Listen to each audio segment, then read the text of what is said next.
Hi, I'm Jeff Walker. Welcome to the Nipping, Chewing, Digging, Garbage Rating, Won't Come When Called Dog Training Manual Part 1 for puppies up to 4 months old. Congratulations on your new puppy, and I hope you have many years of success. Brian Donovan's training techniques have been used on thousands of dogs to help owners effectively train their puppies. But just don't take my word for it. Well, Brian's training was really terrific. Bill and I were really impressed with it. No, he's great for walks. He comes when he's called. He doesn't wander too far. His attention is always on us when he's walking, so we have no problems whatsoever. Well, the early cage training Brian showed us was really beneficial to getting Hollywood started at a young age. It was really great. It worked out. Well, socializing was really important. Before Hollywood was actually old enough to train, Brian came over and expressed to us, the importance of socializing and things that we needed to do to socialize our dog, to get them used to being around other animals and other dogs and that, and still keeping its attention on us. Well, I really enjoyed Brian Donovan's training. The program, I wouldn't have been able to deal with an animal in the house if I didn't have the training that he offered. And from a puppy on, it was very helpful. The state of mind that I had when I first had gotten a puppy was just incredible, because the old wives' tales, rub their nose in their messes and spank them when they, you don't have to do that to an animal. Oh, it was incredibly simple. In 10 days, the dog was doing what it was supposed to be doing, and it didn't take that long. When you consider how long you have a pet, the years of enjoyment that you get out of an animal, it took just a short period of time to enjoy it a lot quicker. This video should be viewed all the way through, and each of the techniques that you see can be applied to the puppy training prior to 4 months of age at any time. And don't forget, please call the 1-800 number seen on your screen in case you have any specific technical questions for Brian Donovan. Now here's Brian to show us how it's done. Go get it, please. Thanks, Jeff. Hi, I'm Brian Donovan. Being a professional dog trainer for over 10 years now has not only taught me a lot about dogs, I've learned quite a bit about dog owners as well. I found that dog owners are incredibly consistent in their concerns about their puppies' behaviors and the type of things they'd like to teach their dogs to do. Almost all of these issues can be placed into the following 3 categories. 1, how to avoid problem behaviors. 2, how to correct problem behaviors once they're present. And 3, how to establish proper behaviors. Now, it's important to know that a dog develops over 90% of its habits and behavior patterns during its first year of life. And so while the puppy is testing every conceivable boundary and limit possible, most puppy owners find that getting through this first year is not only a challenge, but it can be very frustrating as well. And so we bring to you the Nipping, Chewing, Digging, Garbage Rating, Won't Come When Called Dog Training Manual, Part 1, designed specifically for puppies up to 4 months of age. This material will be presented with the use of what I believe to be the most effective training techniques available, practical hints and suggestions, natural behavior modification techniques, and in some cases a little bad acting. I think you'll find this instructional video indispensable as well as entertaining. Thank you. Let's take a look at our table of contents. Number 1, housebreaking. Number 2, behavior modification for aggressive and destructive behavior. Number 3, puppy obedience. Number 4, handling and desensitizing for grooming and examination. Number 5, puppy play and exercise. Perhaps the single most misunderstood aspect of dog training is the issue of housebreaking. Although the housebreaking process, when done properly, is quite simple and straightforward, it is surrounded by a cloud of misinformation and wives' tales. It's no wonder that failure in this area results in more abandoned and abused dogs than any other reason. How you doing, honey? You wouldn't believe it. The dog went to the bathroom again in the house. How about we rub her face in it? No, I don't think that's a good idea. What if we rolled up a newspaper and hit her? No, I heard that wasn't a good idea. How about we get a baseball bat? No. What about a rolling pin, though?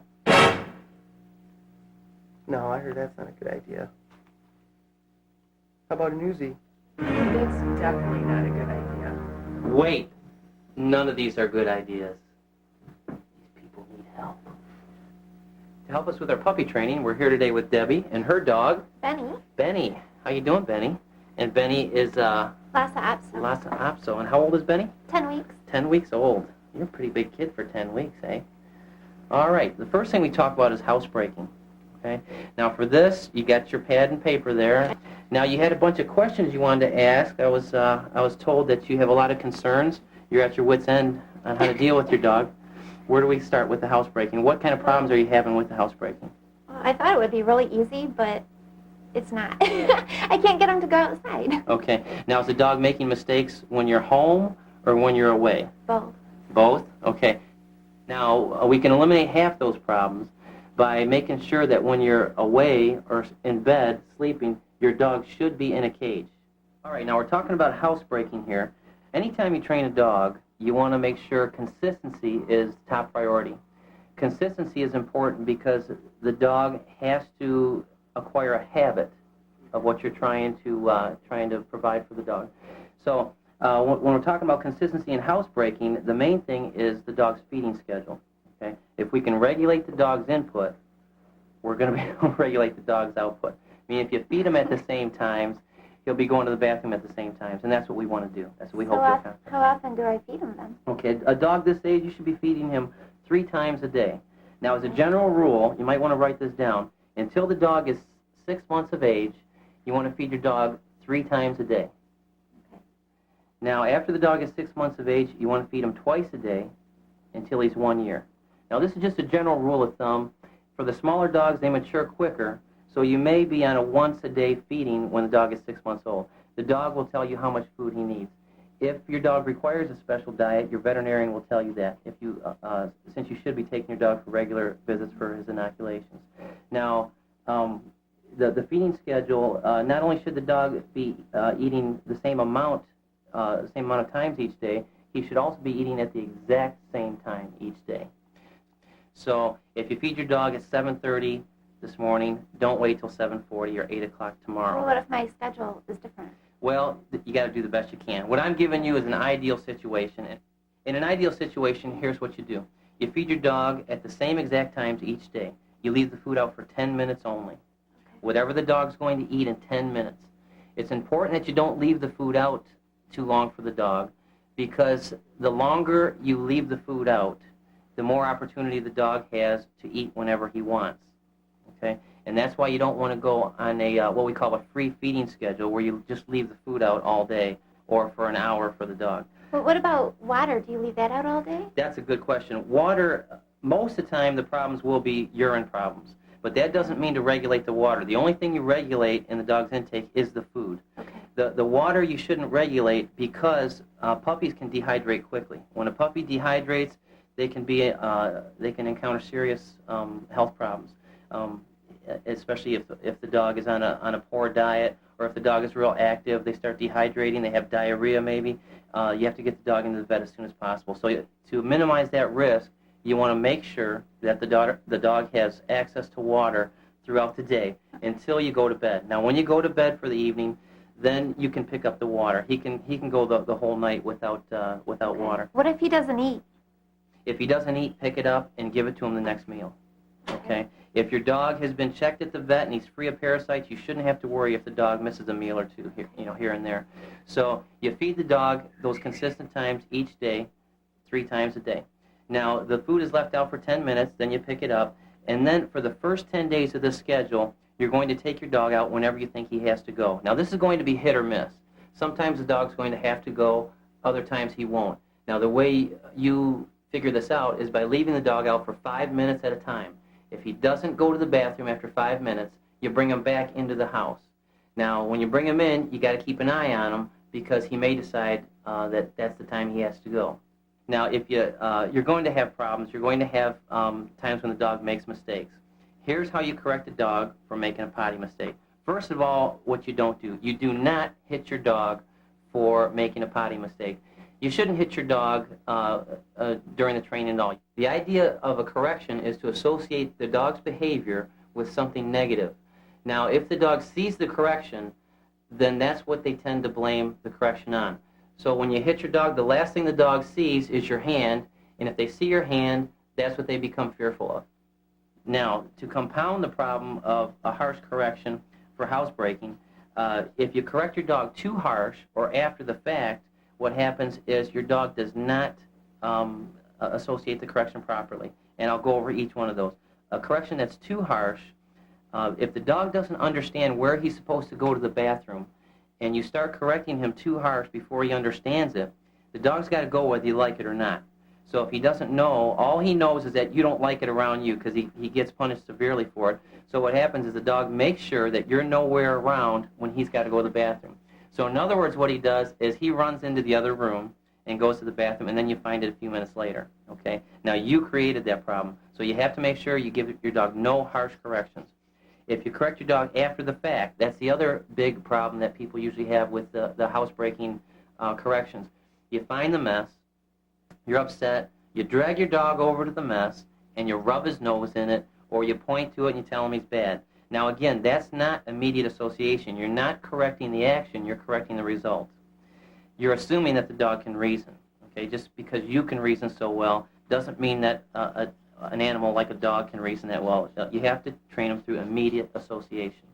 Now, the way you solve that problem is, first of all, just clean up the mess and forget about it. You missed your opportunity to give your dog a proper correction. So I don't address it at all? No, you cannot correct it after the fact. So if the dog goes to the bathroom, you missed it. What if he's doing it right in front of you? If that's the best correction to make right there. What do you do, That's though? the best you can hope for. If your dog goes to the bathroom and you catch him going, what you do is you startle the dog with a loud noise, maybe a quick no, but the no shouldn't contain a sense of punishment. It should be more a sense of immediacy. Okay. So you might want to clap your hands. You see your dog going, just startle him for a second. No, let's go outside. Okay. Put the word that you're going to use later with the potty command. Tell your dog potty or outside or whatever word you're going to use. Now, when you startle your dog and he looks at you, you pick him up, take him outside. Okay, let him finish. Whenever you take your dog outside to go to the bathroom, you leave him out for 5 minutes only. All right? Now, the reason why you leave the dog out for 5 minutes as opposed to just letting the dog go outside and then bringing him in a half an hour later is because the purpose for the dog going outside is to go to the bathroom. You have to catch him as he's going and praise him. You've already told him what wrong is. Now you got to show him what right is. So when you catch your dog going to the bathroom outside, you got to praise him immediately. Tell him good. Yell it from the window if you'd like. Go right out with the dog. Tell him he's done a good job. Give him a treat right after he's done going. And if he doesn't go? If he doesn't go, bring him in. Then what if he goes inside? Well, then you got to keep an eye on him, okay? Okay. So it's just like having a 2-year-old baby running around. You can't give him any freedom. The dog has to earn that freedom through training and, of course, the dog aging to at least a year before you give him a whole lot of freedom. So when you let him out for the 5 minutes, you're also making sure that he doesn't start chewing on things in the backyard. He doesn't chew your cable wire out of your house. He doesn't bark at the neighbors. All right. Do you go out there with him? Yeah, that'd be preferable if you go out with the dog, as opposed to just kind of letting him out and watching him. You might want to go out with the dog so you can pinpoint exactly what he did right. And again, when he goes to the bathroom, praise him, bring him right back in. Now the puppies usually will go to the bathroom in 2s or 3s, so keep an eye on him for the next few minutes. He's probably going to go again. All right. Now you do this for 10 days, so it's going to be hit or miss for 10 days. Now after the 10th day, this is where the dog is going to tell you when he's got to go to the bathroom, so that you'll be able to tell him with your command, potty or outside, and then your dog will be able to also tell you when he's got to go. And here's how you do that. On the 10th day, you take the dog's most consistent time. Say, for the sake of argument, you've been letting the dog out at 8 o'clock in the morning every day for the last week, and your dog's been going consistently. Now, on the 10th day, that dog's got to go at that time of the day because his body's programmed to do that. Now, instead of letting the dog go out at 7:30 or 8, whenever you're letting him out, you just stand by the door and see what he does. Okay. Now, he's got to go. So he's going to do one of two things. He's either going to go right in front of you, at which time you can administer that correction. Just tell him, nope, let's go outside. Or what he's going to do is show some sign of stress. And this is what you're looking for. You're looking for the dog to tell you, hey, I got to go, and I know I'm not supposed to go in front of you because you keep startling me every time I do go in front of you. Now, this may happen right on the 10th day, or it may not happen until the 12th or 14th day. But what's going to happen is after the dog gets a general idea that he's not supposed to go in the house, he still may not know he's supposed to go outside, but he knows he's going to get corrected. So he looks up at you, he's got to go to the bathroom, and then all of a sudden he starts whining. Or maybe he'll go to the door, or maybe he'll jump on you or bark at you. If he shows any sign of stress, then you answer your dog by saying, do you want to go outside? Or by using the word that you've established for the potty command. He'll let you know when he's got to go outside. So he'll be housebroken after 2 weeks? No, that's not exactly how it works. What we're doing is getting the dog to tell you when he's got to go, and you can indicate to him when you want him to go. Okay, so you got a two-pronged method of communicating this. Now, he's not going to be 100% accurate after 2 weeks. If your dog is 80% accurate after 2 weeks, that's very good. Now, he probably won't get much better than 80% until he's a year old. People say, oh, I housebroke my dog in 2 weeks, or my dog was telling me he had to go to the bathroom in 3 days. Now, that may be the case, but I can't recall the last time I saw a dog who was truly housebroken before a year, because dogs go through different behavioral stages, and anything different in their schedule during their first year can get in the way of the housebreaking schedule. So always assume that for the first year your dog doesn't know it completely, and don't give him the freedom to make mistakes. Okay? You're telling him or he's telling you. So when I go to work and I leave the house, I leave him in the cage all day? Yes, you should always put him in the cage. Now I see you got one here, and I know you have some concerns about the cage. It seems so mean. Let me explain that.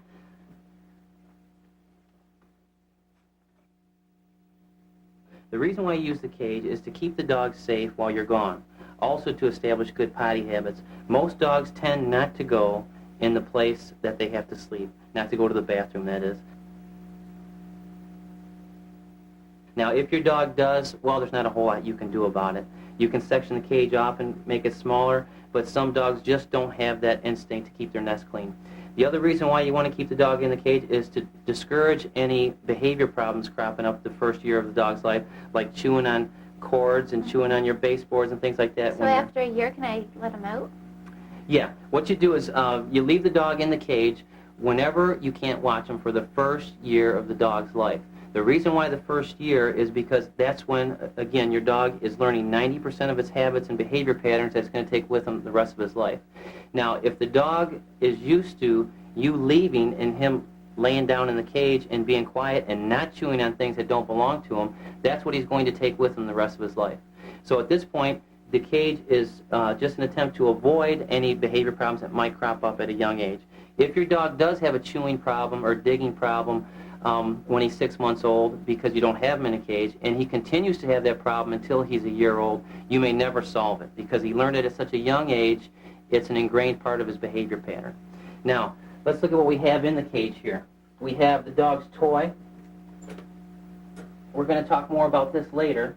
This is the dog's possession. This is his little room here. So he's got his toy and he's got his blanket. Now, the dog can destroy anything in his cage. Don't punish the dog for ruining his blanket, so make sure you have something that's expendable in the cage bottom. Now, when you have the dog in the cage here, you want to make sure the cage is in an area where it's cool, out of direct sunlight, and dry. And really, that's all there is to the housebreaking. It doesn't get any more difficult than that. One more time, consistency. That's the most important thing. And remember, dial the 1-800 number if you have any questions or concerns of what we just covered. The following is a summary of the housebreaking schedule. For housebreaking, remember, establish a precise feeding schedule, secure your puppy in his cage whenever he can't be supervised, establish a word or phrase for the potty command, use it when you're taking him out, outside Benny, as well as when you praise him. Outside, good boy. On the 10th day, allow the puppy to establish his potty signal and continue this until the signal is consistent and reliable. Never make a harsh correction for housebreaking. Never make a correction after the fact. When correction is needed, make sure it's quick and it contains a sense of immediacy, not punishment.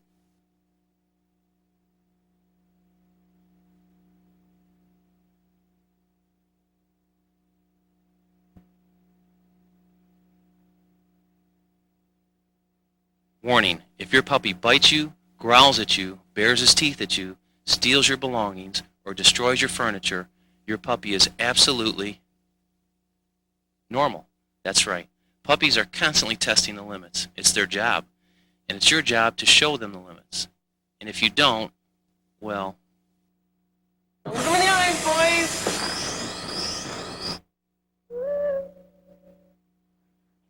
Well, whenever I pick him up or want to play or just hold him or anything, he bites me. And I've got all these little scratches all over. It hurts really bad. Yeah. Does he ever growl at you too? Yeah. And sometimes turn his lip up and kind of snap at you? Yeah. Yeah. Now, it doesn't mean he hates you. It doesn't mean your dog is mean. If your dog is normal, all normal dogs will test the limits of the aggression. Okay, this is part of our behavior modification. What we're going to teach the dog is how hard they can bite and play and still be sociable. Now, the exercise I'm going to show you is completely natural. All puppies in nature learn this. But first, let's take a look at the puppy's teeth. I'm sure that you know you can describe the puppy's teeth in one word, that is sharp. The puppy's teeth are razor sharp. Now, part of the function of having such sharp teeth is so the dog can learn how to use those teeth with the other members of his family and still be sociable. By the time this dog is an adult, if he wanted to, he could inflict great injury on anybody he felt threatened him.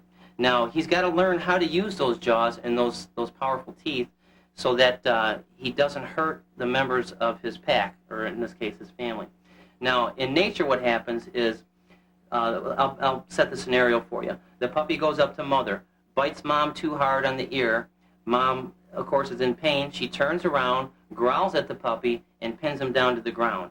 Now, what happens afterwards is the puppy may fight, he may cry, he may kick and scream, but she's going to hold him down. And then when the puppy settles down, then she starts cleaning them and licking them and treating them real nicely. Okay? And that's how the puppy learns how to use those teeth without being offensive. Okay? The same thing happens with the other litter mates. If you've ever been around a whelping box when puppies are playing, sometimes it sounds like they're killing each other because the puppies will fight, they'll play, and the play will get rougher and rougher until one of the puppies actually hurts the other puppy. And at that time, the other puppy will retaliate by trying to pin down the offender. Now, what I'm going to do here is when your puppy shows any kind of aggression, so remember, that's snapping at you, biting you too hard, growling at you, curling his lip up at you, here's what you're going to do. You're going to take the dog with 2 fingers around his neck, like this. Now, you're not going to squeeze the dog's neck. You're going to cage the dog with all your fingers. The 2 fingers around the neck is to simulate what mother dog does. The reason why we want to simulate this is because mother dogs have been doing this to puppies for millions of years. That's why we're trying to do the same type of thing she does. Okay. The only other thing we could do that's actually closer than this finger simulation here is to actually do it with your own teeth, and I don't think you want to do that.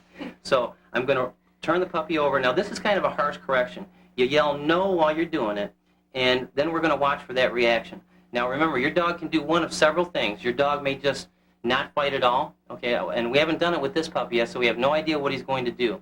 When we roll him over, his limbs may just go limp. If he does that, we're going to go right to praising him. And he learned that he's been overpowered, so he's going to submit to us, okay? Now, another thing he might do is he may kick and scream for a little bit, and then he finally gives in. The only other thing he'll do is he won't give in. If your dog does not give in when you roll him over, it indicates that you may have serious behavior problems with the dog later on. So we'll see. Let's see what we got here. Let's go, Benny. Let's come on down here. Now, we're not going to necessarily wait for him to do something bad here because I want to show you the correction. He's been doing things bad all day. Now he decided to be nice for a little while. What you do is, now this happens very quickly. You take the dog, roll him over, you say no, and hold him down like that. That's good. Good dog. If the dog doesn't fight, you see how his feet are real limp? Good. You praise him for that. There's never a correction without a corresponding praise when you're training the dog. Now, if the dog starts fighting, see him wiggle? Watch. Tell him no. Good. Good dog.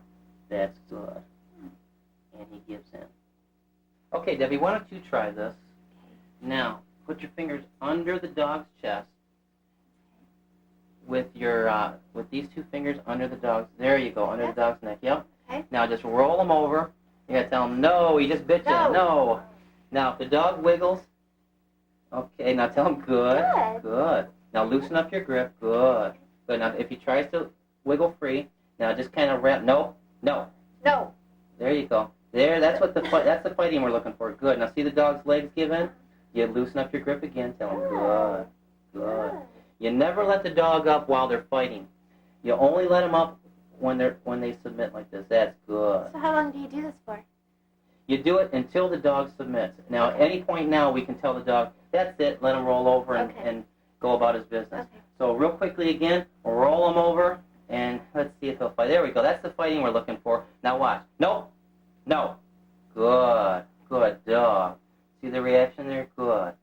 Nope. Good. Nope. There's a good dog. That's good. See, now I loosen up my grip, and I'm petting the dog real gently. He's fighting again. No. Tighten up the grip a little bit. Good. That's good. Now again, at any point now, I can let him go. Nope. No. Good. Good. As long as he's fighting, no. Good. Now you'll be able to feel this in your hands. You'll be able to feel the dog's body relax. Nope.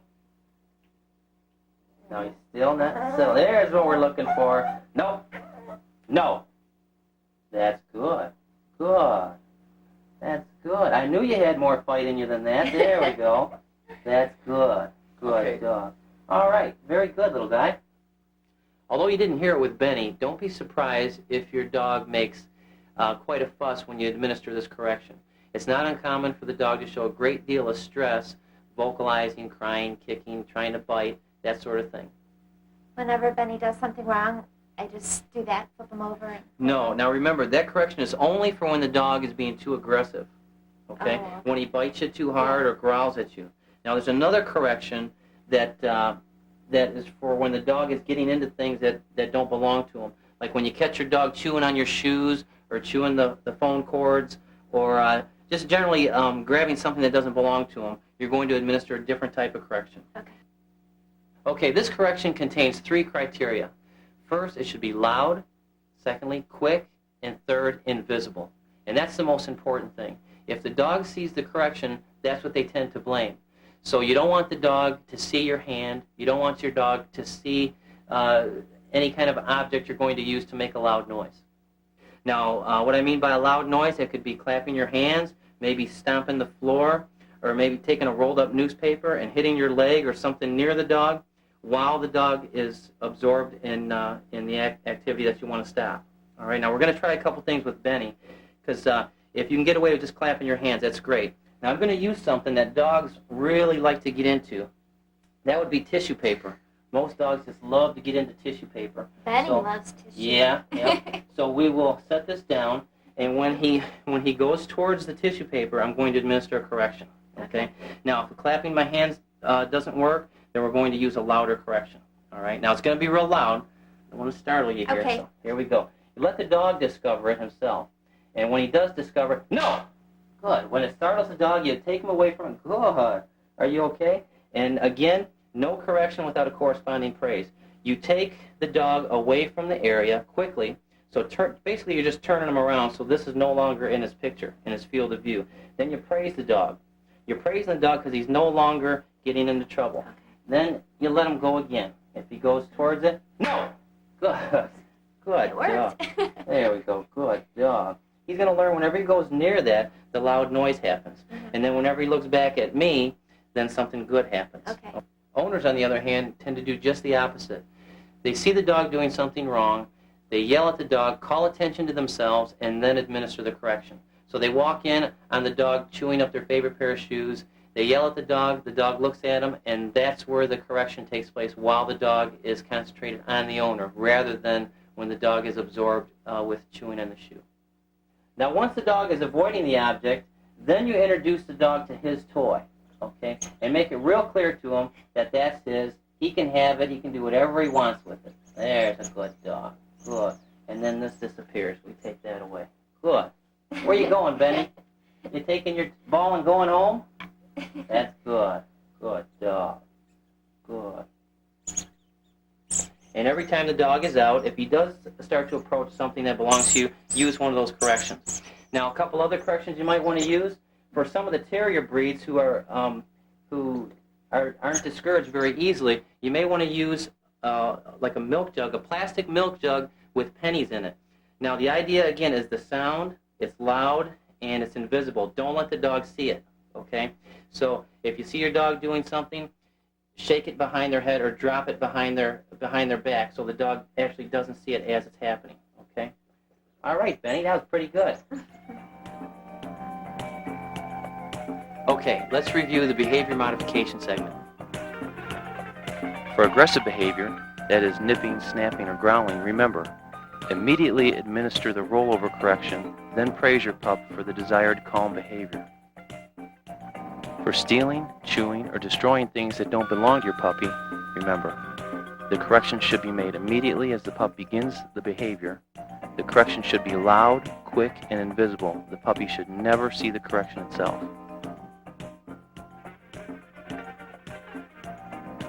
If done properly, puppy obedience should be fun. Puppies learn very quickly, and if you make the early training enjoyable for the pup, he'll repay you with great enthusiasm and focused attention. Or you can be like our friend Ray. Some dogs will sit down instantly. Sit. Sit. But other dogs may need a good push. Sit. Sit.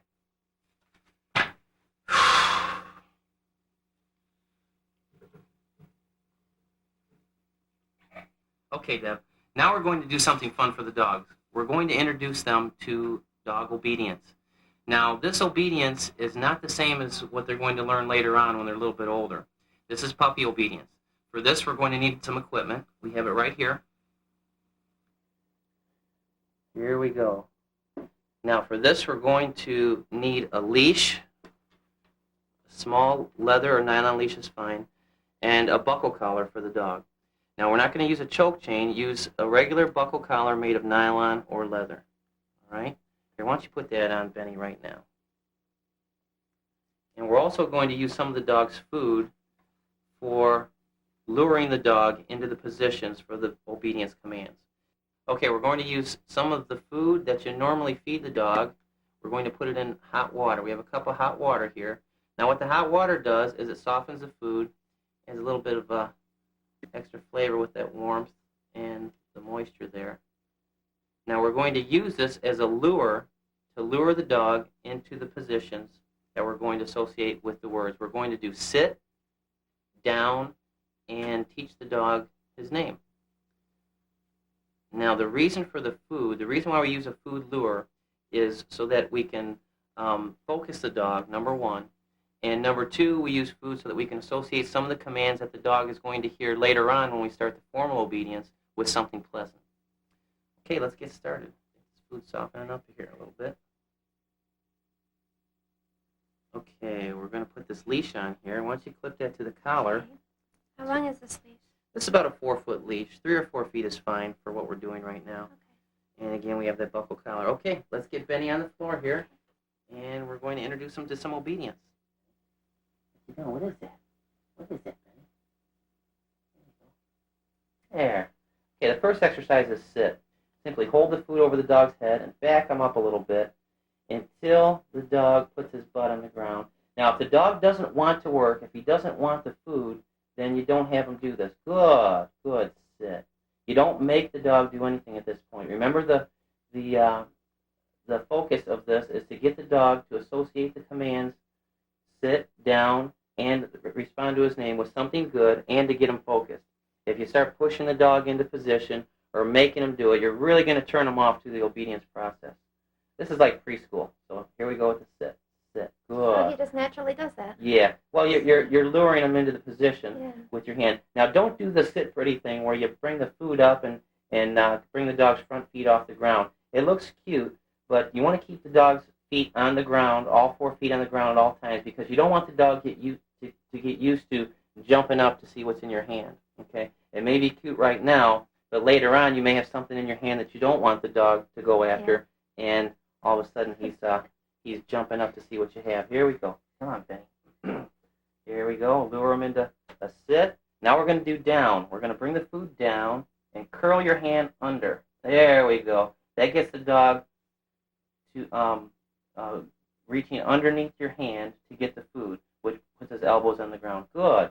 Now, if you can't get your dog to do this within a couple sessions, it's not really that important, because all you want to do is get him focused and associate the commands with something nice. So even if you can get the dog to follow your hand down, even if he doesn't lay down, you still get him following you. Now, if he stops approximating what you want, for instance, right now he's doing the down, and he stood up, you take the food away. Okay. And then you start it all over again. What do you got here, Benny? There's the food. And then we do it all over. There, sit. Good. Give him a little bit of food. Good. And then down. Bring the food down and get him to reach under. Good. Down, Benny. Good. Now, he's hearing very little of what I'm saying, but some of it's going to sink in. And try to keep in mind that this is just preschool stuff here. Yeah. We're just making it fun to learn. How long should it take to train him? This here, you should, within a couple sessions, 2 or 3 sessions, working your dog 5 minutes per session, you should be able to get the dog sitting and laying down on the first or second command. Now, here we go with his name. We're going to introduce him to his name. Benny. I want him chasing his name. So when I say his name, I pull the food towards me so he chases his name. Benny. That's good. Benny. Benny. There we go. Good boy. Good. Good, Benny. Okay. Debbie, would you like to try it here? There you go. It's kind of soggy and mushy. Now, with the hand that's holding the cup, hold the leash there. We don't want the dog running away. Okay. So you can keep the dog in close proximity to you. Keep him interested in the food. Okay. You see the dog watching my hand now. Right. See, he's getting focused on us. Okay, go ahead and try it. Benny? Okay, good. Now, pull the food towards you, Benny, and get his attention with the food. Then he gets chasing his name. So you want his name to be pleasant. A lot of times dogs associate their name with something unpleasant because the owner is usually yelling at the dog. Benny, stop it. Benny, get in here. Benny, drop that. So the dog hears his name, and a lot of times they'll tend to walk the other way because their name doesn't sound too pleasant. Benny. Benny, there he is. You got his attention with his name. After 2 or 3 5-minute sessions of doing this with his name, you should be able to stop your dog dead in his tracks. When you say his name, he should whirl around and see what you want. Good. Now, when you lure him, instead of pushing him over like that, why don't we try luring him with the food? Oh, okay. It's more effective, and it keeps the dog interested more, and then we bring him back around here like this, and then get him to do this sit. Let's see if we can get that. Keep him interested in the food. Keep the food close to him. There's a good sit. Tell him, good. Good sit. Let him have the food. Good. Now, when you give him the food, let him try to fight for it or get little pieces at a time. Otherwise, this happens. The dog spends 15 seconds chewing on the food, and then we lose the interest in it. Okay, here we go again. See him chasing it? Okay, now you do the same thing. Get him interested. Now bring the food down, straight down. Curl your wrist under. See if you can get him to put his elbows on the ground. And Tell him down? No, yeah, tell him down. Good, Down. good dog. Good down. Good. Let him nibble on it like that? Yeah, let him nibble it a little bit. That's great. Okay, Good. now get him chasing his name. Let's get him make his name sound exciting. Benny. Now start with it right in front of his nose, and then pull it away. Benny. There you go. Good. Once more. Benny. Benny. There you go. Real close. Oh, he's scratching there. Benny. See how distracted they get so easily? Ready, Benny? Here we go. There's Benny. Good. Benny. Good. I just want him chasing his name. He hears his name. Benny. Good. That's something nice, you see. All right. Go ahead and try it. Benny. Real quickly. He wants to scratch. Benny. There we go. There we are. Good. I think we have somebody off in the wings here who's interested in this game too. Hey, Sophie, what you got there? Yeah. You're back. You're back. Okay. All right, let's do a little bit with Sophie here. Okay, that concludes the obedience. We're going to cut to the summary now so you can take some notes. And in the meantime, we're going to see if we can teach these dogs something to do here. Let's go. Come on, Sophie. I gotcha.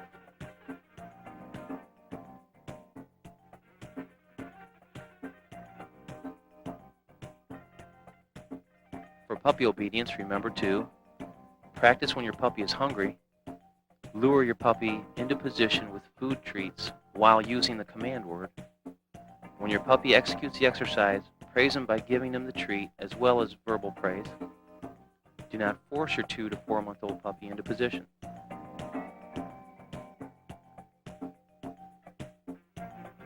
Your puppy should always trust and welcome your touch. If he's apprehensive or nervous when he's being handled or restrained, it could cause a great deal of stress, and if left unchecked, could result in fear biting or outright aggressive behavior, not to mention added expense at the grooming shop or veterinary clinic.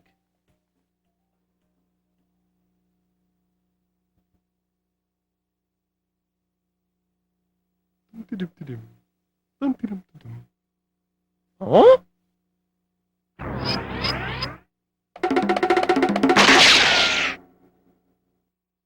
And we're back. Now, this next exercise we're going to do is probably the most important exercise you're going to do with your dog from the standpoint of behavior and getting the dog used to being touched and handled. Okay? Now, in the natural setting, the single activity that brings the pack closest together would be the mutual grooming. What we do here with the dog is we're going to turn him over, put him in a position where he's going to have to trust you. That would be that rollover position that we learned earlier. Now, this is not a correction. This is an exercise, so you do this real gently. And again, do this every day until the dog is a year old. Okay? You roll him on his back, and now if he fights, then you administer the correction that we learned earlier. If the dog doesn't fight, then you go about the examination. What you do is you just take one paw at a time and gently pinch between his toes. Get him used to being handled in a manner that he's not usually accustomed to. Good. Now, if he fights, you're going to correct the dog. If he relaxes, you're going to praise him. So you'll hear me vocalizing that praise throughout the exercise. That's good, Benny. Good. Now, watch when I let go of this paw. You see how limp his paw is? He wasn't fighting at all there. That's good, Benny. Looks like I got a good dog. Yeah. Now, for the viewers at home, you may experience quite a bit more fight than what Benny is exhibiting right now. And again, just remember the correction with your two fingers around the dog's neck and your other fingers around the dog's upper torso for that correction. You settle the dog down, and then you continue with the examination. Good, Benny. Good. Now I'm going to look at his teeth here.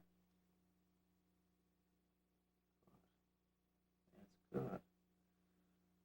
Looking at a dog's teeth or into the dog's mouth usually will elicit a negative response in the dog. They'll usually fight you a little bit. But as you see, when the dog's on his back and he's relaxed, you get very little of that. Look at the dog's eyes. Look in his ears. Good. Now this is also where you get the dog used to the sensation of a brush against his skin. Most dogs welcome being brushed as long as they know what you're doing. The dogs that don't like being brushed usually do not like the sound of the brush against their skin. So we're going to introduce the brush to the dog while he's on his back. Now, I'm not trying to get anything accomplished here as far as brushing him out and grooming. What I want to do is just get him used to hearing that on his skin. That's good. Good, Benny. Very good. Now you see Benny's very relaxed here. That's good. Okay, he's all done. Only let him up when he's relaxed like this. Okay? And you'll see that this is going to be the high point of his day. He's going to enjoy this because it's very relaxing once he understands what you're doing. They're only scared when they don't know what you're doing. Good. Now once you get your dog used to being handled in this manner, when you take him to the veterinarian to get an examination, the dog is used to being touched and handled, so he's less apt to fight and show signs of stress. Same way with the groomer. You take the dog into the groomer, the dog is used to having his toes touched. When he gets his nails clipped, he'll put up less of a fight, and it'll be less stressful on the dog, and of course it'll be less expensive for the groom. And also with the training, if your dog is accustomed to your touch, the training procedures will go by much quicker with less stress on the dog. Okay, now we're going to enlist the help of another volunteer. Benny's not fighting too much, but we have another puppy here, Sophie. I think is going to put up a little bit more of a fuss. That way you'll be able to see the other end of the spectrum here. This is not what you can expect to find in most puppies. A puppy that's just relaxed while he's being handled initially. There we go. Why don't you take Benny, and then we'll bring Sophie in. Hey, Sophie. Come on, Sophie. This is Sophie. She's a Cairn Terrier. She's about 10 or 11 weeks old. Now we're going to do the same thing with her and see what her reaction is. Okay, again, you put the dog on their back. Oh, we're getting a little bit more fight already here. Okay, Sophie. Now you can see she's a little bit uncomfortable with that. So, nope. We're going to start. Nope. Good. You see her relax a little bit? Good, Sophie. Good. I'm going to begin by taking one of her paws. Now you see how she's reacting? That's more par for the course for puppies. They'll fight a little bit more. So we'll take her paw. There, here we go. Nope. You settle her down. Good. Good, Sophie. And then you start again. You take that paw. You can see she's pulling away. You see her pulling away like that? Now, what I'm going to do, no, I'm going to correct her. Good. And then I'm going to continue the examination. It's important that you continue examining the dog until they're no longer fighting. If the dog is fighting and you let the paw go, then all you've taught your dog was that if they fight you, then you're going to let go. Okay? So I'm just going to keep up with this until the dog doesn't care anymore. This is called desensitizing them. Good. Now we're going to let her go. Good. That's a good girl. And then you go to the next paw. Now you see those back legs sticking up. We'll settle her down. Nope. Good. Good, Sophie. That's a good girl. Lots of praise when she gives a correct response. Now we'll go over here to this paw. You see the back legs go up a little bit? Nope. A little bit concerned about what I'm doing here. Now I'm going to keep holding her, gently squeezing between her toes here to touch every part of her foot. Good girl. That's good. Now again, when I let her go, good. See, there's no stress. Now I'm going to touch the hindquarters here, and you see a little bit of stress there. Okay, she's a little concerned. Nope. Good. Good girl. You see her settle down. Good girl. No. She's trying to pull her foot away now. No. And you just insist on the touch until she relaxes. Good girl. Good. Now she's still fighting a little bit. It's hard to see, but you'll be able to feel the tension in the dog's muscles when she's fighting you there. Nope. Good. Now watch when I let go when she's finally ready. Good. You see how her paw just flaps down? Good girl. Good. Good girl.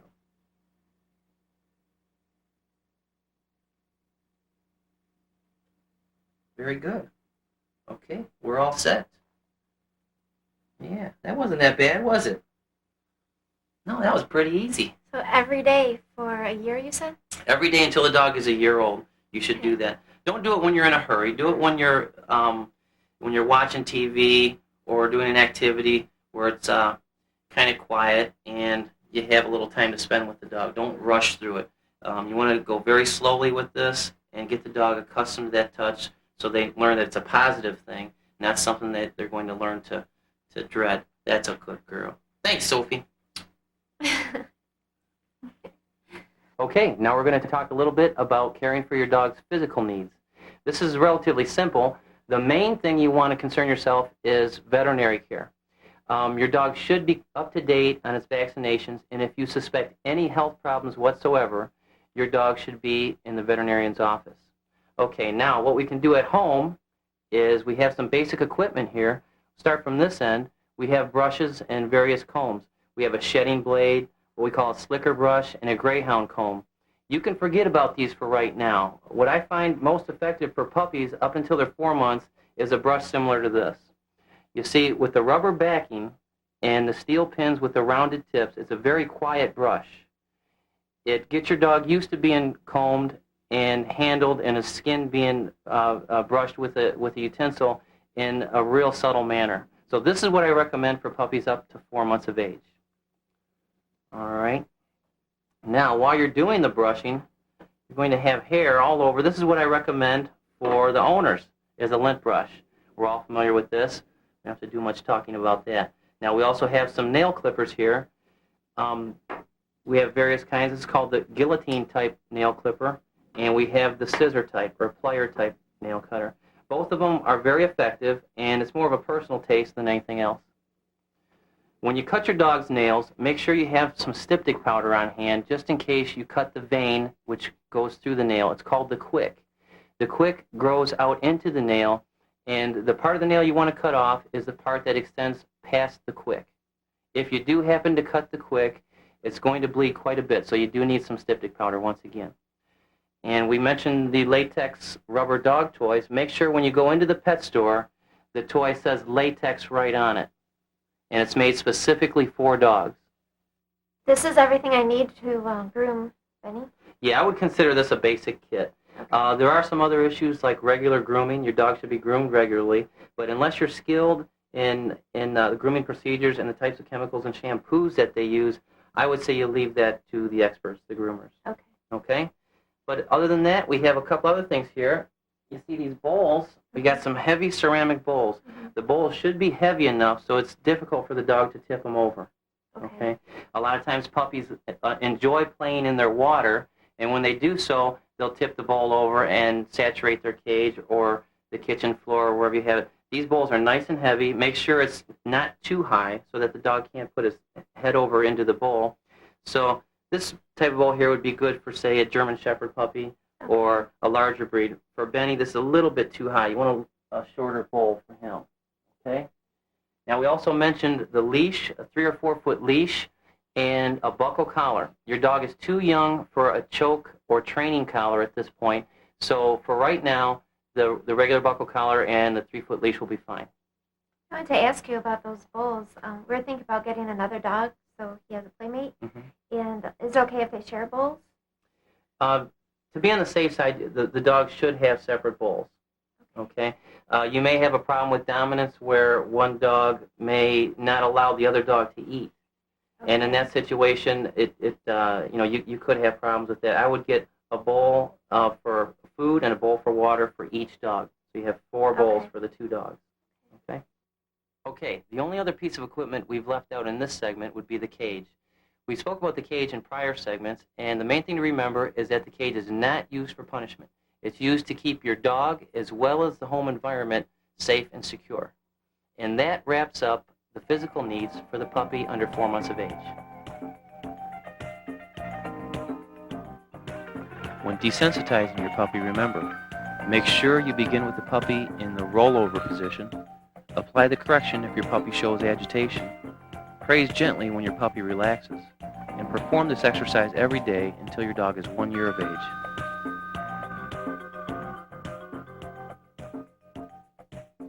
Okay, I know what you're thinking. When do we just get to play with the puppies? Let's lighten things up a little bit and take a look at puppy play activities.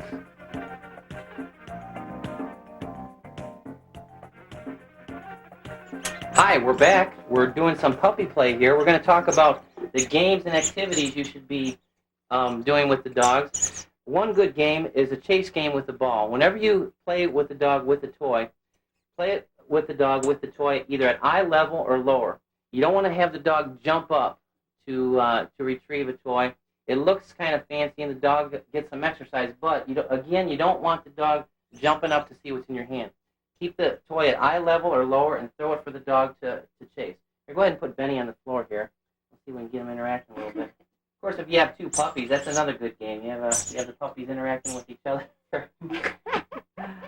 Now, another game that you play that's a real natural game for puppies to play is a chase game. Take your dog in the backyard and have your dog chase you. Now, they like to play tag. When the dog chases you, oftentimes the dog will run away so that you can chase them. Don't play this part of the game. When your dog runs away from you, you want to ignore the game. You don't want it to be fun for the dog to run away. So when the dog runs away, you stop playing the game. Okay? Then when the dog's interested in you again, run away. When the dog's chasing you, make some noises, call the dog to you, and that will encourage the dog to chase you. All right? And again, toys where you have the toy at eye level or lower, don't want it for the dog to chase. Okay? Let's see if we can get one of them to play. Watch old Benny. Ready, Sophie? It's hard to compete with another puppy when you just got a little rubber toy. Ready? There we go. That's good. Good. Good. That's good. Yeah, they don't track very, very easily, so at this point, so you want to keep the toy low, close to their face. Let's try it one more time. All right, another game you can play. A lot of people like to play tug with the dog, and of course the dog likes to play tug as long as it doesn't get out of control. By that, I mean the dog shouldn't be growling, and see how he's shaking his head. He shouldn't be actually tearing at it like that. You want to stop the game by the time that happens. The way you get the dog to relinquish control of the object is, here we go. You take your forefinger and your thumb, and while the dog is pulling, you reach over on both sides of the dog's face and squeeze the the dog's cheeks against the teeth, and he'll drop it. And then you can start playing again. Good. Now, why do you want to stop it at that point? Because you don't want the dog to start getting to the point where he shows outward aggression towards you. Okay? Okay. There's no such thing as a game that's really not good to play with the dog, as long as you're both having fun. But if the dog takes it too serious, Yeah. or if they start getting too aggressive, then you want to stop it right there. Okay? Being too aggressive, what I mean by that, again, is growling, or when they start ripping at the toy like that.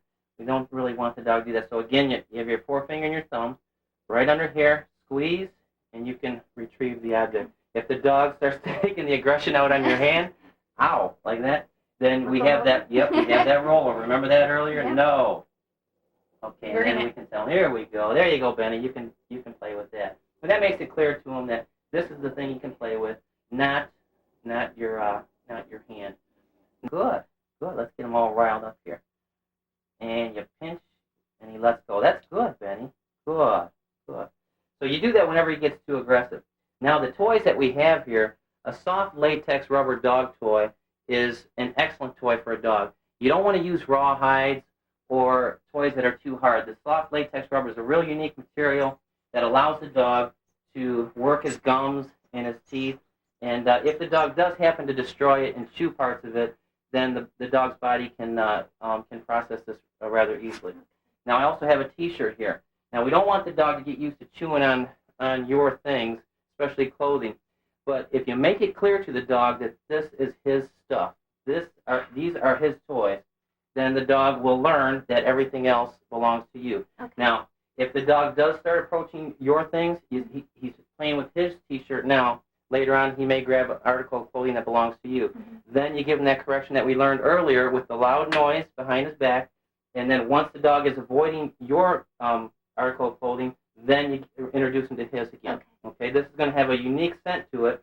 Both these toys are. He's going to learn that these are the only things in the house that smell like they belong to him. Everything else is your property. Okay, here. Now, a couple of odds and ends here that are concerns for a lot of puppy owners, and I'm going to show you how to take care of those now. Dogs that jump. Puppies like to jump on you. Now, owners are real concerned when the puppies are real young about the jumping. I don't really want to do a whole lot with the jumping at this point. The reason why puppies jump, of course, is to get your attention, not to ruin your clothes and get you dirty. So when your dog jumps on you, until the dog is 4 months old, all I want you to do is ignore it. Okay, I don't want you to push the dog away. We don't want to correct the dog for that. We want the dog to enjoy coming up to us. Okay, and again, they're jumping for attention. So if they receive no attention for jumping, they're not going to jump. Now, it's a real passive method of training, but again, I don't want to send the dog the message that I don't want him anywhere near me. Okay, I don't want to step on his toes. I've read in books where you step on the dog's back toes when they jump, or you pinch their front toes when they jump up on you. But what we're going to do is just ignore the dog. They jump on you, you just stop petting them, don't even look at them. And then when the dog is back on all fours on the ground, then you give them the attention. Okay, that's just something that I'm sure is a concern for a lot of people viewing from home. Okay. All right. And last but not least, we talk about socialization. Your puppies should be vaccinated properly. Take your dog to the vet. That's the very first trip you should make after you bring the dog home, is you make an appointment with the veterinarian in your area and take your dog in for the proper vaccinations. Once your dog is vaccinated, you can start socializing them with other dogs and other people. It's very important that the dog is socialized at a young age, like they are now. Once your dog is 6 or 7 or 8 months, if you decide then you want to introduce them to small children or to other dogs or other animals, they've developed fears already towards things that they're not accustomed to seeing. Okay, so when they see something that's kind of strange to them, for instance, dogs that are introduced to men with beards at an age of 1 year or more, they tend to be scared of those type of people. Also with kids, a lot of times when puppies enter the home, there's no children in the home. And then if the family decides to have children around the dogs become aggressive towards the children. So at this age, this is when you socialize them with that type of thing. So get your dogs out. Again, they have to be properly vaccinated. Take them out, get them used to car rides and visiting. It's okay for them to do that? Yeah, this is fine. Dogs have been dealing with other dogs for 1,000,000 years, and this is what we were talking about earlier with the sharp teeth, and the dog's learning how to bite and play so that they become social. What happens is this play will get rougher and rougher, and we may hear one of the dogs get real upset, and then what they'll learn is that when it gets too intense, when they start biting too hard, it's no longer fun. Okay. See, they started playing to have fun, Right. and then when it gets too rough, then they get hurt, and they continue doing this, testing the limits until they're sure that a certain amount of pressure with their jaws is going to bring something bad, okay? And that's why you heard the growling. They're warning each other is what they're doing, okay? When you play with your puppy, remember, use a soft latex rubber dog toy or an item that will be used specifically for the puppy's playtime. Don't teach your pup to jump up and grab the toy out of your hand. Throw the toy at the puppy's eye level or lower. Tug games are fine as long as you control the game, and never chase your puppy during playtime. Okay, this concludes part 1 of the nipping, chewing, digging, garbage rating, won't come when called dog training manual. Effective use of the material we've covered in this video will enable you to establish proper behaviors in your puppy. Practice these simple techniques daily. Be consistent, patient, and provide supervision at all times so that improper behaviors don't become habits. And when you have to leave your puppy home alone, make sure he's secured safely in his cage. Good luck, and remember, we're here to help. So instead of giving up, give us a call. Well, thanks, Deb. It's been a pleasure working for you. I'm sure you'll do fine. Yeah. Hi, Jeff. Hey, how's it going? All right.